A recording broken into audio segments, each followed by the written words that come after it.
Hi மக்களே, இப்போ நம்ம வந்து சின்னம்மா வீட்டில் தான் இருக்கோம். வாங்க ஹோம் டூர் பாட்டலாம். ஹாய் கைஸ், இப்போ நீங்கள் வந்து பார்த்துருப்பீங்க ஹிட்டாச்சி எல்லாம். அது வந்து எங்கள் சின்னம்மாயோட பசங்களோட தொழில். தங்கமண் எர்த் மூவ்ஸ். வாங்க ஃபுல்லாக பார்க்கலாம்.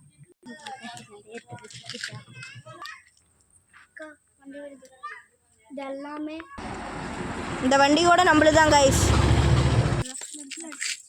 சரி,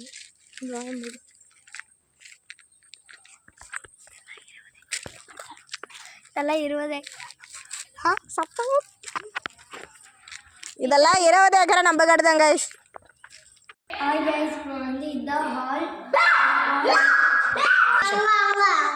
இந்திய பிளாக் வந்து நாளைக்கு போடுறேன். பாய். மறக்காம சப்ஸ்கிரைப் பண்ணுங்க, லைக் பண்ணுங்க, மறக்காம கமெண்ட் பண்ணிட்டு போங்க. டாடா, பை பை.